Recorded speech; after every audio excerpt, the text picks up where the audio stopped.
In question 1, we're told a patient is taking part in an assisted alcohol withdrawal program and is prescribed chlorodiazepoxide in a reducing regime to help manage the symptoms of alcohol withdrawal. We're told the patient is prescribed 5 mg tablets with the following dosage regime. Okay, so day 1, 15 mg 4 times a day. Day 2, 10 mg 4 times a day. Day 3, 10 mg 3 times a day. Day 4, 5 mg 3 times a day. Day 5, 5 mg twice a day. Day 6, 5 mg at night only, and then stop. So how many capsules should be supplied to cover this 6th day? Okay, so we're going to say on day 1, we need 15 mg 4 times a day. So that's going to be 3 tablets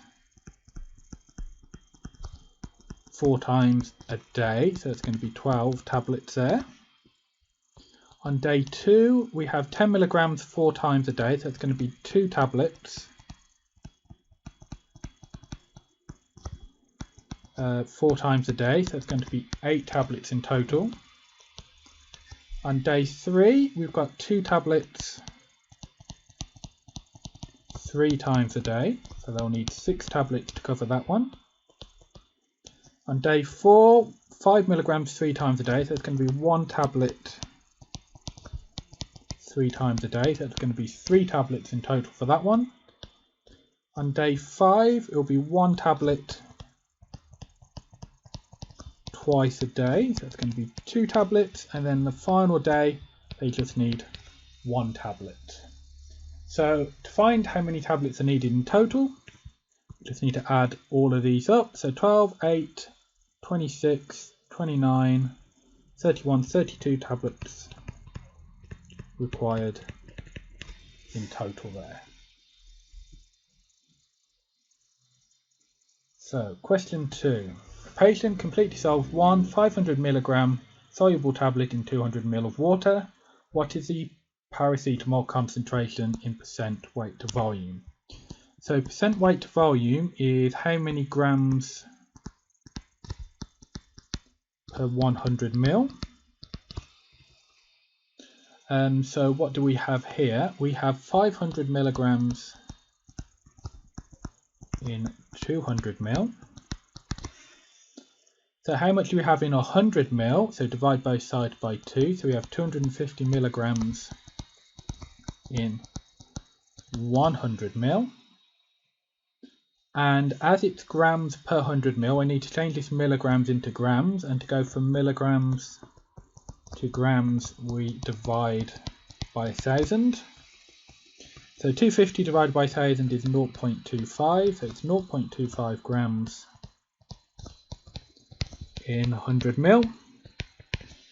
Therefore, it's 0.25% weight to volume.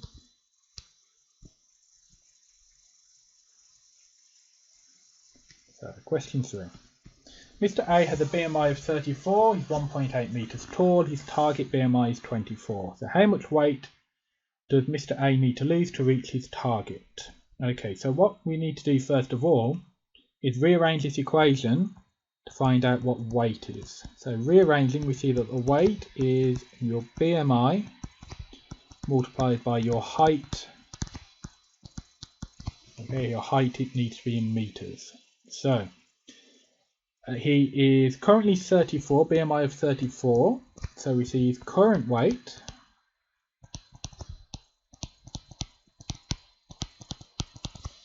is 34 times 1.8 squared. So 34 times 1.8 squared, so just pop that into the calculator, gives us 110.16 kilograms. And his target weight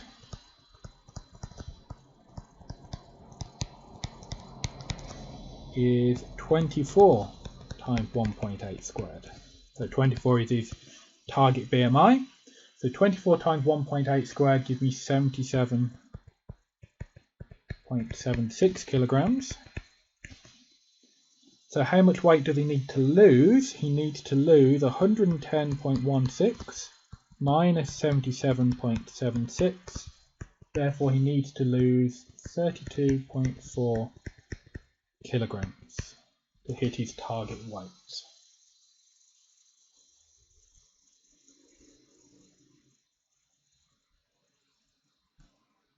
So what are we told now? We're told that Mrs. B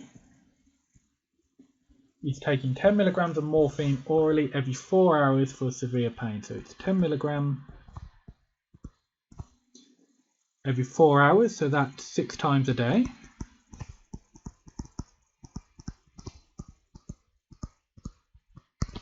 They wish to change her from oral morphine to oral oxycodone. Okay, so let's have a look at the BNF given below to see what the equivalent dosage would be. And we see that morphine by mouth, 10 milligrams, is equivalent to oxycodone by mouth, 6.6 milligrams. So every 10 milligrams of morphine is equivalent to 6.6 milligrams of the oxycodone. Okay, so Mrs. B needs 6.6 milligrams of oxycodone per dose, which she takes 6 times a day, so it will be 6.6 times 6, and if you pop that into your calculator, you'll get that to be 39.6 milligrams per day, because we were asked for the daily dose. And the question does say to the nearest milligram, so 39.6 to the nearest milligram, that's up to 40.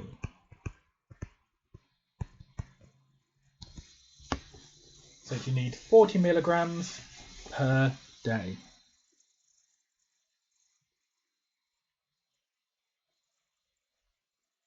Question 5. So Mr. C has mistakenly been prescribed Ramipril 5 milligram tablets in a dose of 1 tablet daily for hypertension. The GP has been informed by the practice support pharmacist that a more cost-effective option is available, Ramipril 5 milligram capsules. So the cost of 5 milligram tablets is £2.92 for 28. So that's important information. Or for the capsules, it's 80p or £0.8 for 28 capsules. So Mr. C switched from his original prescription to the capsules. He continues to take the same dose. How much will this? How much will it change? So how much money will be saved changing from the tablets to the capsules? So over 52 weeks. So 52 weeks, 7 days per week. Okay, so we're looking at 364 days worth of tablets.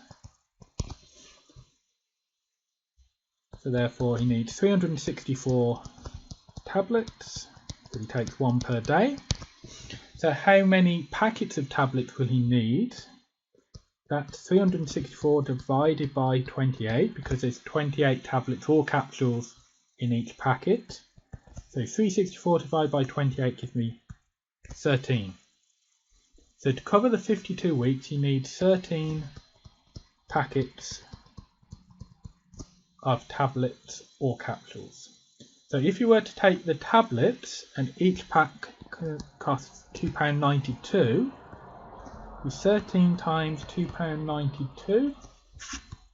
Okay, and if we plug that into our calculator, 13 times £2.92 gives us a cost of £37.96 to cover that 52 weeks.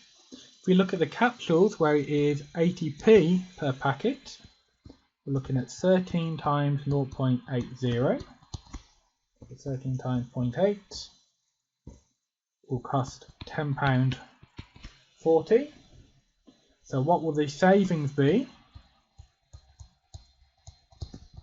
It will be £37.96 minus £10.40, which is going to be £27.56. So it will be £27.56 saved by changing from tablets to capsules.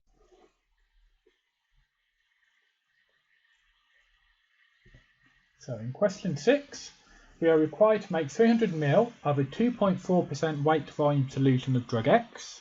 You have in stock a 4% weight to volume solution of drug X and purified water, which can be used to make the solution up to the volume. So how much of the 4% solution in mils will be required to make 300 ml of a 2.4% solution? So this is a dilution question, and so we should think straight away C1 V1 is C2 V2. So what do we know? We know our initial concentration is 4%, but we don't know what volume of that we have. We know that after the dilution we should have a 2.4% concentration and a volume of 300 ml. So if I plug all this information into our C1 V1 C2 V2, I've got 4 times V1 is 2.4 times 300. Therefore my V1 is 2.4 times 300 divided by 4. So I see that V1 is 180 ml. So we need to have 180 ml of the 4% solution, add 120 ml of the purified water to it to get 300 ml of a 2.4% weight to volume solution.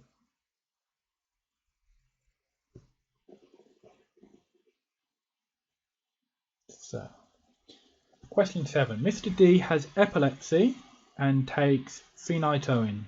His current prescription is 100 milligram tablets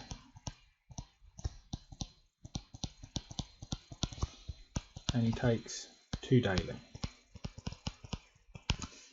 He has developed swallowing difficulties, so decided to switch him to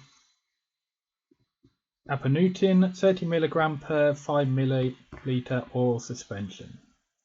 Okay, so we're told that they are not bioequivalent. Okay, so 100 milligrams of the sodium, so 100 milligrams of the tablet is approximately equal to 92 milligrams of the base. Okay, so if he needs a 100 milligram tablet, that means he needs 92 milligrams of the base. Okay, so we're told that the apanutin comes in 30 milligrams per 5 ml. So we need to know how much of this he needs to take. So my approach would be to see what volume is in 1 milligram. So that would require me to divide both sides by 30. It's leaving me with 5 over 30, so that's 1/6 of a mil. And therefore, to get 92 milligrams, I need to times that by 92. And then I need to times this by 92. So I have 1/6 times 92. Okay, so 92 times by 1 over 6 gives me 15.333, so 15.3 recurring. Okay, so that's the equivalent of 1 tablet. So the equivalent of 1 tablet is 15.3 recurring mils, but we've been asked for the daily dose, and as he takes 2 tablets every day, to get the daily dose, we need to times that by 2. So timesing that by 2 will give us 30.66 recurring. And then we've said to give it to 1 decimal place, so to 1 decimal place that will be 30.7 mil.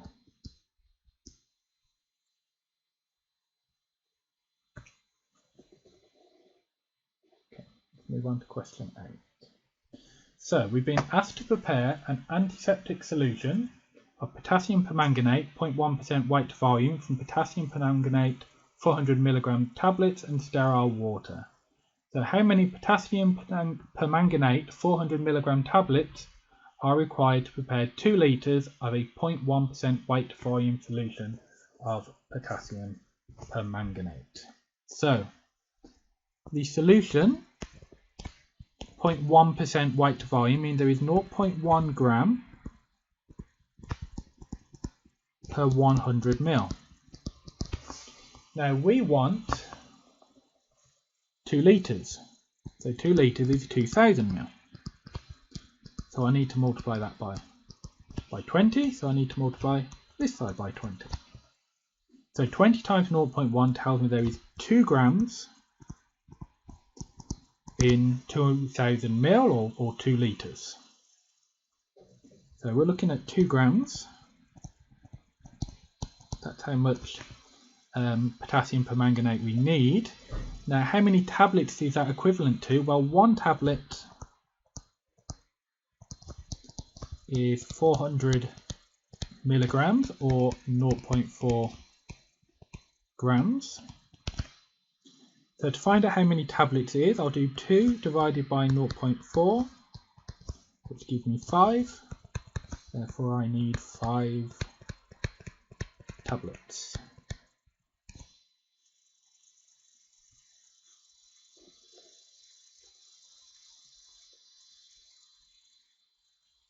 So, question 9. Child E is 6 years old and weighs 22 kilograms.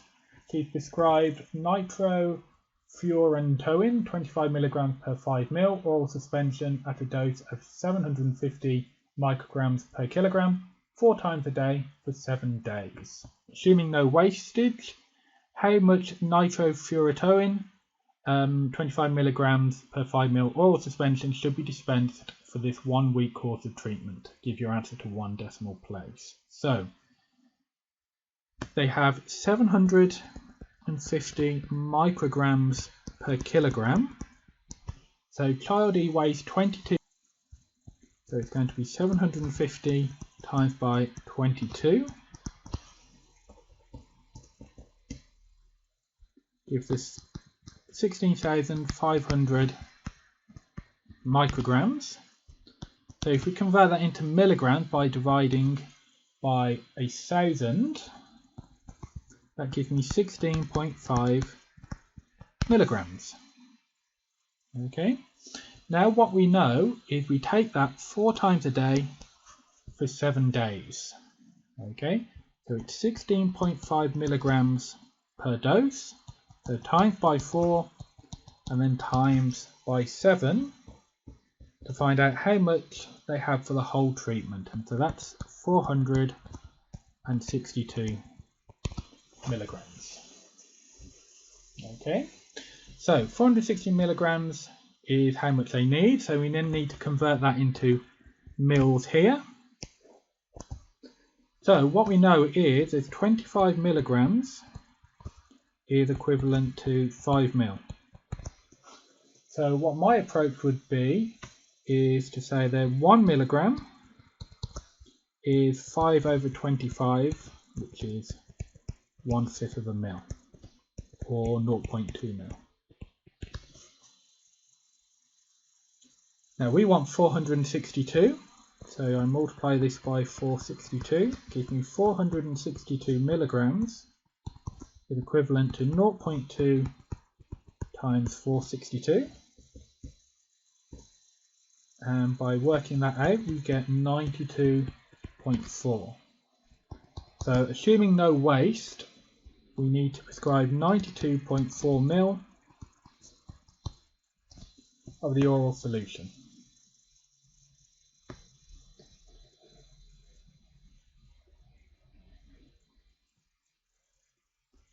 Question 10. So we're asked to prepare a cream by adding 35 grams of 2.5% weight to weight hydrocortisone cream to 65 grams of 0.5 weight to weight hydrocortisone cream, and we've been asked to calculate the percentage strength of the resultant cream to 1 decimal place. So my approach would be to say percent weight to weight means it's 2.5 grams in 100 grams. So we've got 2.5% in 35 grams.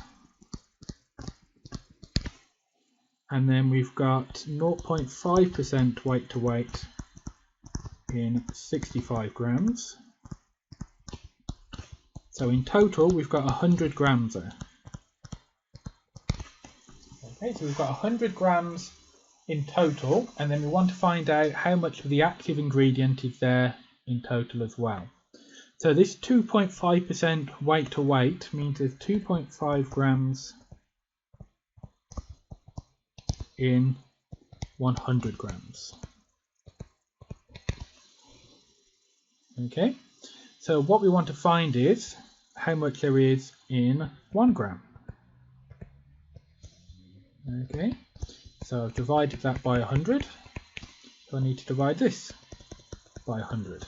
So 2.5 over 100 gives me 0.025 grams of the active ingredient in 1 gram of the total cream. Now we want to know how much is in 35 grams. So I had to times that by 35. So I'm going to have to times this by 35. So I get there is 0.875 grams of our active ingredient in 35 grams of our cream. So repeating that for the other one, where we've got 0.5% weight to weight, so that's 0.5 grams in 100 grams. Dividing that by 100 to see how much there is in 1 gram of the cream. Okay, gives me 0.005 grams of our active ingredient in 1 gram of our cream. So in 65 grams,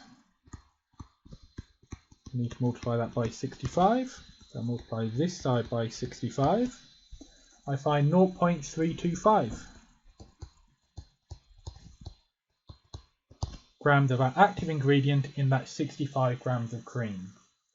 So adding those up in total to see how much active ingredient there is, so it's 0.875 plus 0.325 gives me 1.2 grams in total of my active ingredient. So that's 1.2 grams in 100 grams of the cream. Therefore, it is 1.2% weight to weight.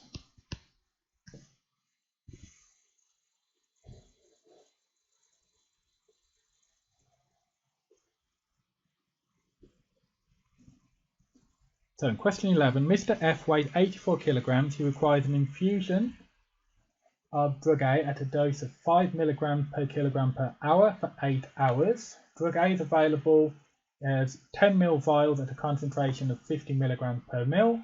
So how many 10 ml vials are required to prepare the infusion for Mr. F? So we have to find the dosage that he needs. So it's 5 milligrams per kilogram per hour. So he weighs 84 kilograms and it goes on for 8 hours. So that is 3,360 milligrams, or 3.36 grams. Okay, we're told that drug A comes in 10 ml vials at a concentration of 50 milligrams per ml. So each vial contains, as it's 50 milligrams per ml and they're 10 ml vials, so each one contains 50 times 10, so 500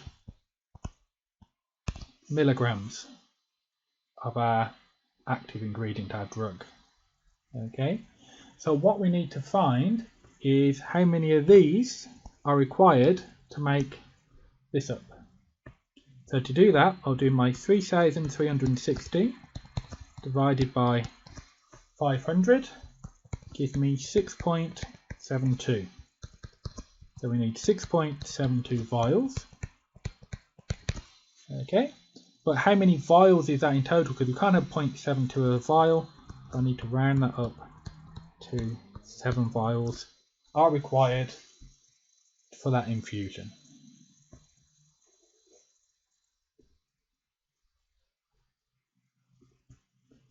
So question 12. Question 12 tells you required to reconstitute an injection which contains 200 milligrams of drug T. The displacement value of drug T is 0.4 mil per 100 milligrams. How much dilutant in mils needs to be added to make an injection of 25 milligrams per mil, giving your answer to 2 decimal places? So what I would first of all work out is say that 240 milligrams of my drug X, I would look and calculate its displacement volume. Okay, so we know that 0.4 mil is displaced per 100 milligrams. So for 240 milligrams, I need to multiply that by 2.4. So I need to multiply this 0.4 by 2.4. So we get 0.96 mil. So we know that 240 milligrams of drug T displaces a volume of 0.96 mil. So we need to make an injection of 25 milligrams per mil. So what do we need? We need to know how much is in, or how much is required for 240 milligrams. So we know that 1 mil contains 25 milligrams, and I need to get this up to 240. Okay, so to work that out, I'm going to do 240 divided by 25. That gives me 9.6. So I had to multiply this by 9.6. So I'm going to multiply this side by 9.6.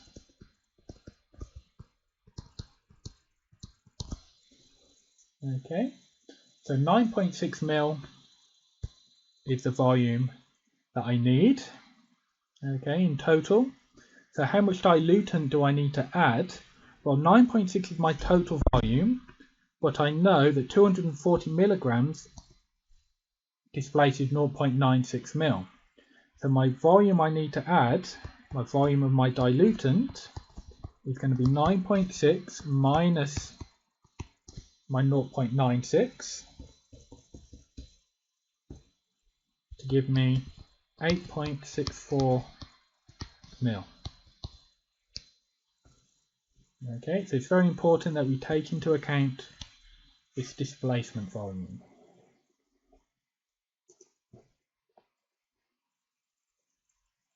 Okay, question 13. So a patient is prescribed omeprazole by intravenous infusion. You have 40 milligram vials of omeprazole and sodium chloride 0.9% weight to volume infusion solution available.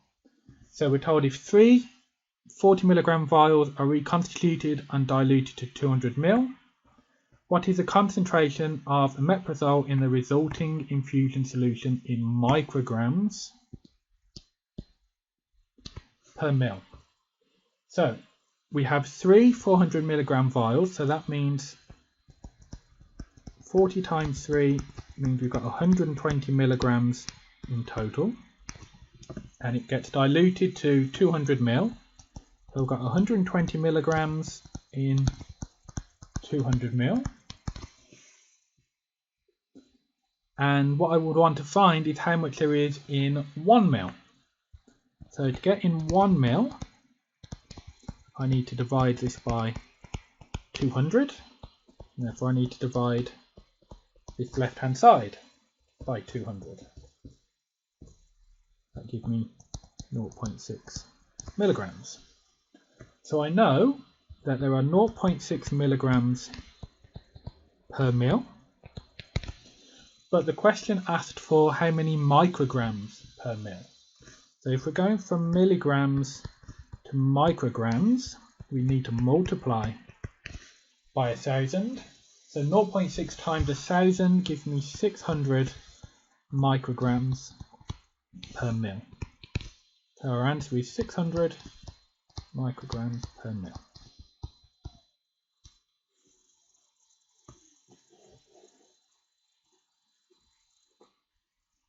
So we're told in question 14 that Mrs. G is taking Malox plus oral suspension at a dose of 10 ml 3 times a day after meals and 5 ml at bedtime.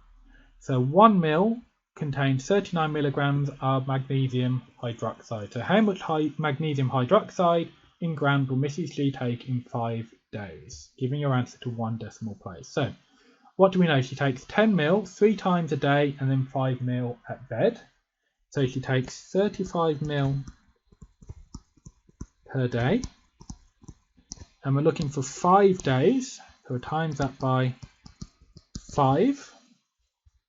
Okay, which gives me 175 ml. Now we're told that 1 ml contains 39 milligrams of magnesium hydroxide. So we need to do 175 times 39. Gives me 6,825 milligrams of magnesium hydroxide. But just be careful, the question asked for it in grams. So I need to divide by 1,000 to turn it into grams. So 6.825. And again, making sure you read the question, that's 6.8 grams to 1 decimal place.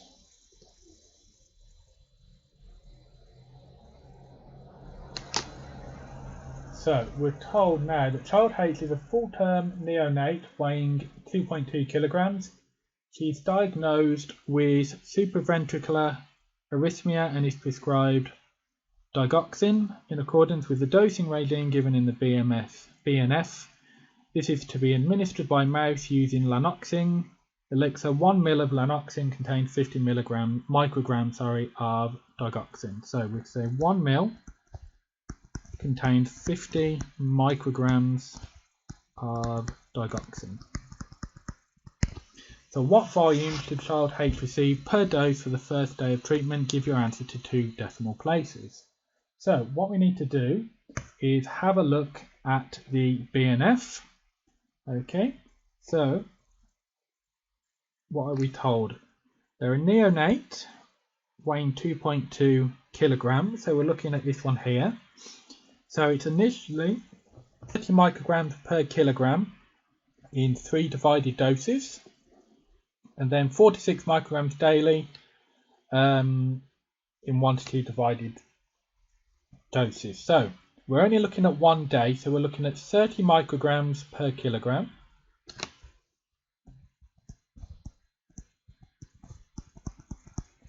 And we know that the child weighs 2.2 kilograms, so it's going to be 30 micrograms times by 2.2. So the child needs 66 micrograms to cover the first day. Now the question says per dose. Okay. Now we were told from the BNF it's in 3 divided doses. Okay, so that's how much they need for the first day. So per dose is going to be 66 micrograms divided by 3. So we need 22 micrograms per dose.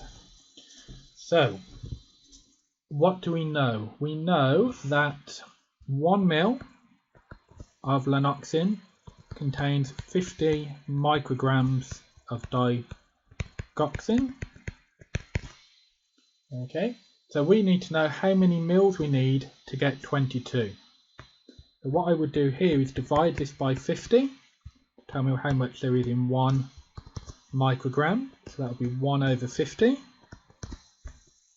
And then I'm going to times it by 22 to find out how much there is in 22 micrograms. So I need to do the same to this left hand side. Okay, so it'll be 1 divided by 50 multiplied by 22. Give me an answer of 0.44 ml is the volume needed for 22 micrograms. So per dose, the child needs 0.44 mils.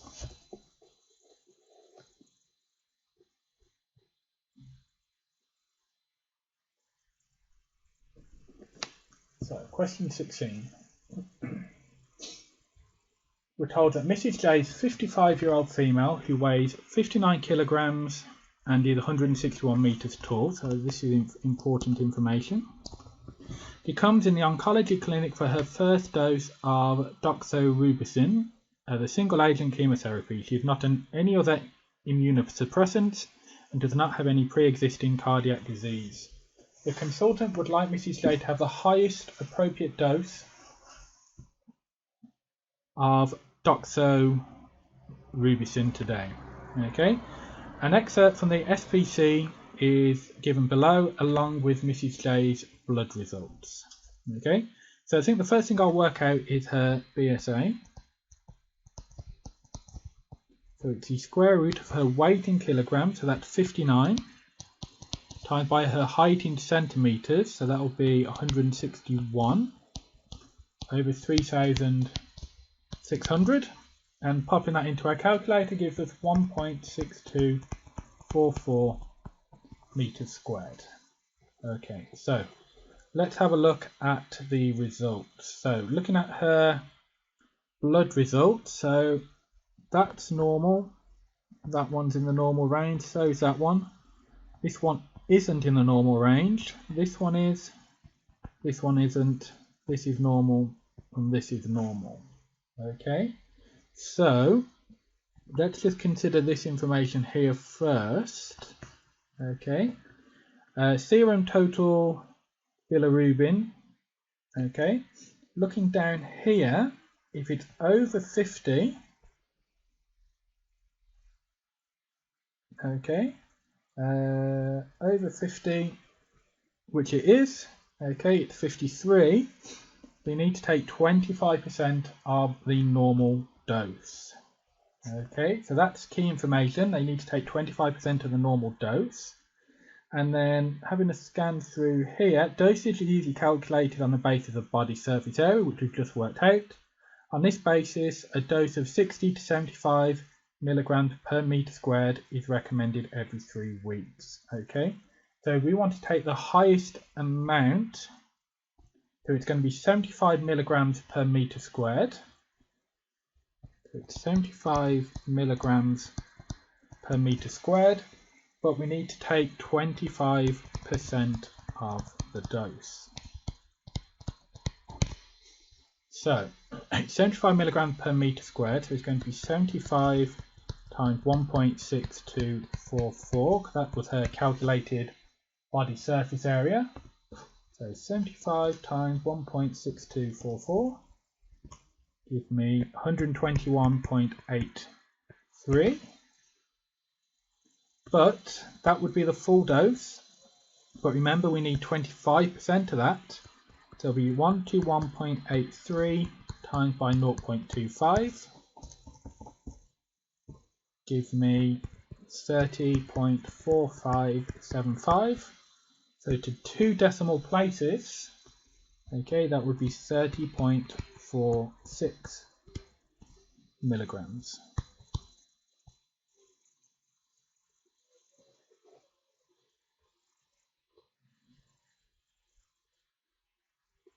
So question 17.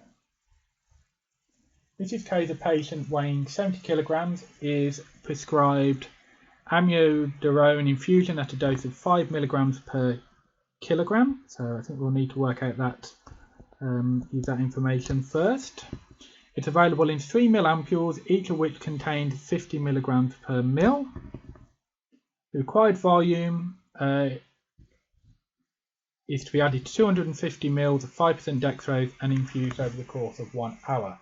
So what rate in milliliters per minute should the infusion be administered? So we've got 5 milligrams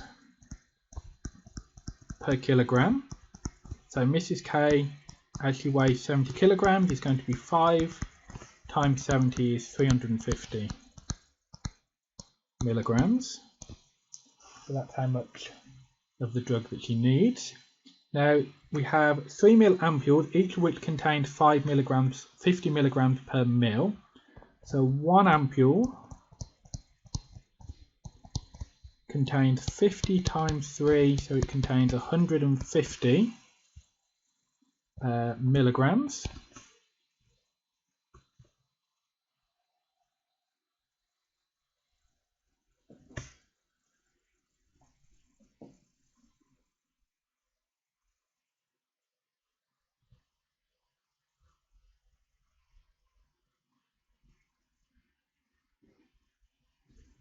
Okay.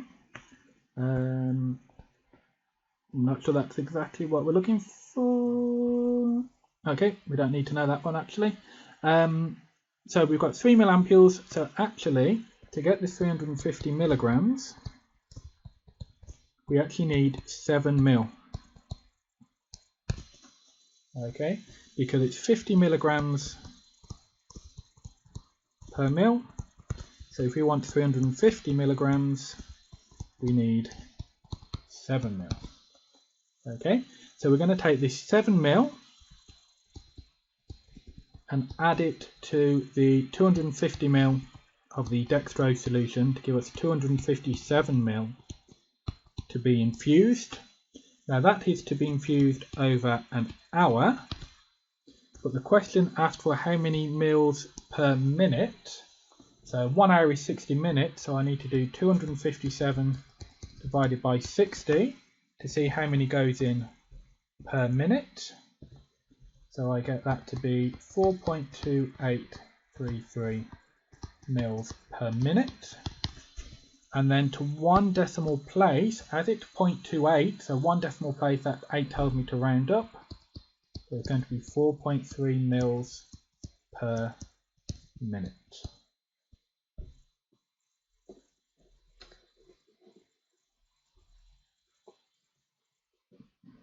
So question 18. Mr. Al is admitted to hospital and receives the drug X by an intravenous infusion. When the infusion is stopped at 2 on Saturday, Mr. Al's blood plasma concentration is 240 micrograms per litre. At 12, Mr. Al's blood plasma concentration of drug X is 7.5 micrograms per litre. Assuming no further doses were administered after the infusion was stopped and that the drug is eliminated by a first order process, what is the half-life of drug X in hours? So the way I would work that out is to say the relationship for a first order is to say your final amount is your initial amount multiplied by e to the minus lambda t, so t is your time, and your half-life is ln2 over lambda. Okay, so my final concentration is 7.5, my initial concentration is 240, and we're going from 2 to 12, so that's 10 hours, so it'll be 10 lambda there. So rearranging that, I get e to minus 10 lambda is 7.5 over 240, giving 0.03125. Then taking logs of both sides,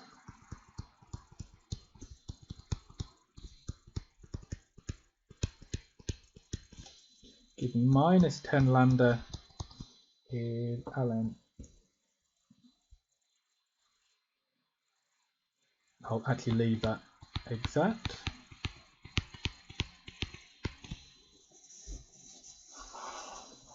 And therefore my lambda is going to be minus 1 over 10 ln 0.03125.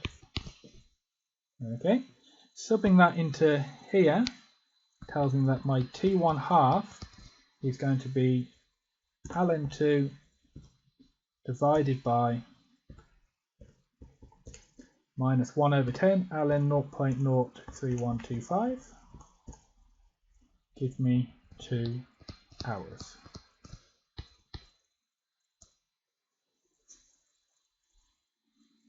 Okay, so that's quite a long mathematical way of doing it, so I'm not sure if that's actually the way you would want to do it. So an alternate way of doing it, okay, so let me clear a bit of room. Half-life is the time it takes for the amount of the substance to half. Okay, so what we're going to say is if we start off at 240, okay, we half that, it goes to 120. Half it again, goes to 60. Half again goes to 30. Half again goes to 15. And then to 7.5. So we've gone 1, 2, 3, 4, 5 half-lives. But 5 half-lives in 10 hours. So how long was each half-life? It will be 10 over 5, which is 2 hours. Okay, so that's a little less of a mathematical way of doing it.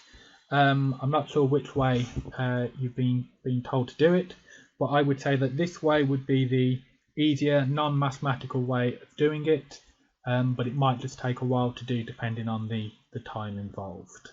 Okay, but either way, the answer is 2 hours.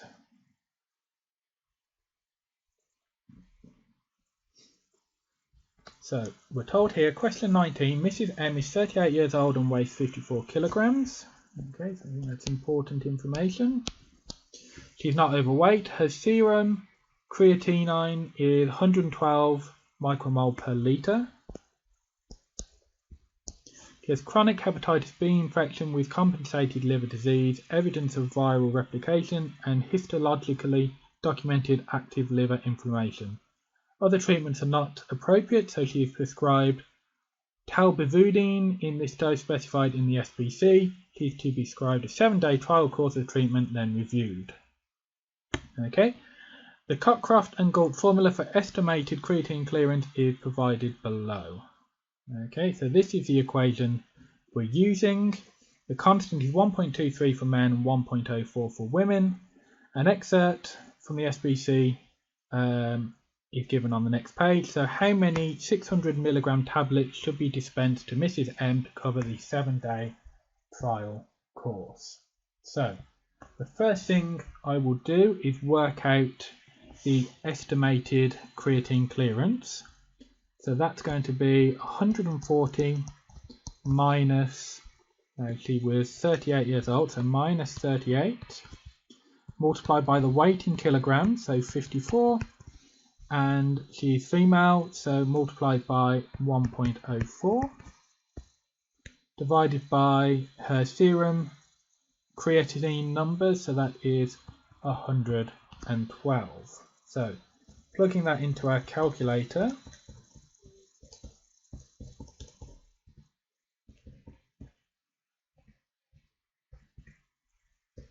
gives us an answer of 51.15. So let's go and have a look at the table. Her creatinine clearance is 51.5, so it's greater than 50. So she needs 600 milligrams once daily. So she needs 600 milligrams tablet once daily. Therefore, for a 7-day trial, she needs 7 tablets.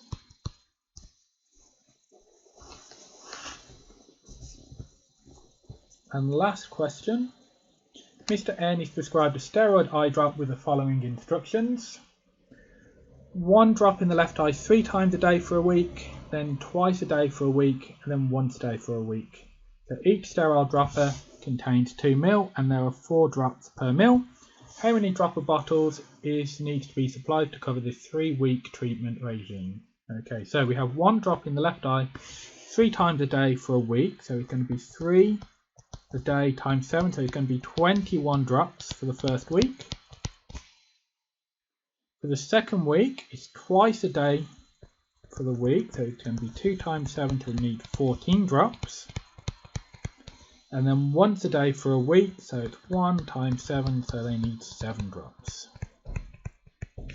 So in total, we need 42 drops.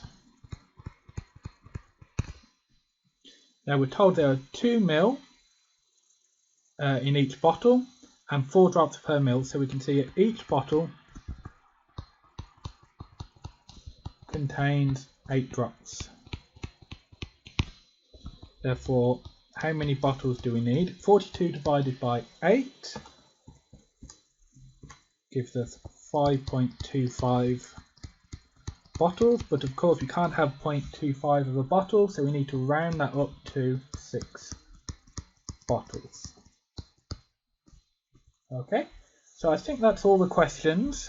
So if you have any issues or any problems, I know I took a very mathematical way on question 18 to begin with, but then showed a slightly easier way of doing it afterwards. If there are any problems, questions, anything like that, just drop me an email, g.woods@aston.ac.uk. If you'd like to book an appointment with me, we can do an appointment over Blackboard when I can go through any of the questions with you. Okay, hope this has been helpful. Thank you for listening and watching.